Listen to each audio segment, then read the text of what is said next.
First introduction to dowsing was when I was in 1947, when I was 4 years old, and my father was building a restaurant in the country, and a dowser came and introduced me to dowsing. I actually had observed him dowsing for a well, and when he was finished, he laid down the stick, and I picked up the stick and held it like he did, and all of a sudden the stick moved and went, whoa, like this, and he noticed what happened, and he became really my first mentor, and I have no idea what his name was, but he spent some time with me to tell me not to be afraid of it, and spent maybe about a half an hour teaching me some basics of dowsing. I learned how to douse. I think my friends and I were playing with a string and a paper clip, trying to decide if somebody that was pregnant was going to have a girl or a boy, and that was very young, maybe elementary school, junior high, sometime around in there. I didn't know that was dowsing until I took a course in Huna, and a woman named Loretta Grabowski, who used to teach Huna for the dowsing at all the conventions every year. And she taught me about Huna, she taught me about dowsing, she taught me how to use the pendulum and call it dowsing, and gave me some actual guidelines on what's yes, what's no. And I had land in Flagstaff, Arizona that we wanted to develop. So I hired the hydrologist at Northern Arizona University to teach me about underground water sources around Flagstaff. He ended up his tutoring by saying, learn to douse, it works. Mary Marie Satterley from Arizona actually taught me. Put the rods in my hands and said, you can douse, and I did. I douse mainly for water in northern Arizona and for noxious energies. I've located over 300 well sites. I also douse for the life force of foods. We douse for all of the professional people that we use, doctors, dentists, plumbers, anyone who does any work for us. I also douse for noxious zones, electromagnetic radiations, and other energies, along with my feng shui consultations.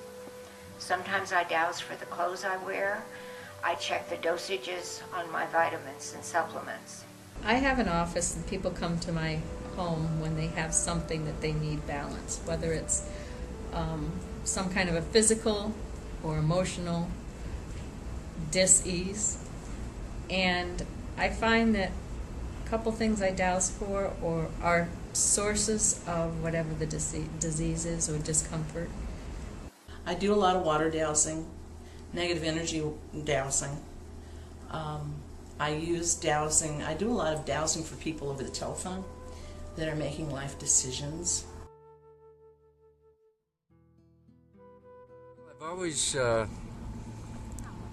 been a kind of a sociable person. I felt close to nature, and the dowsing especially makes that connection for me. I think through dowsing that I realized to an even greater extent how everything is all connected. And we have a wonderful tool in dowsing to help us gain more understanding of how all the world works together. Dowsing has allowed me to become a more spiritual person, more connected with what I call the divine. I don't know, it's just a name. I call it God, but many people don't call it God. And it has allowed me to become very, very close to my source. I was the ASD scientific advisor for 7 years, and I was in charge of the ASD brainwave study. We found that the dowser enhances their human mental capacities to perform dowsing tasks in a true and creative altered state of human consciousness. This is very important dowsing knowledge, very important life knowledge. Well, it's changed my understanding of life because I realize everybody's connected, which I knew, but the tools that I learned how to use helped visually validate what I knew. So it helped my feelings of self-worth. It helped me realize that I had a big say in what my life is like. Whether I can be healthy, how I can get back into balance, how I can help other people. And dowsing has just been, I don't know, it's kind of a way of life.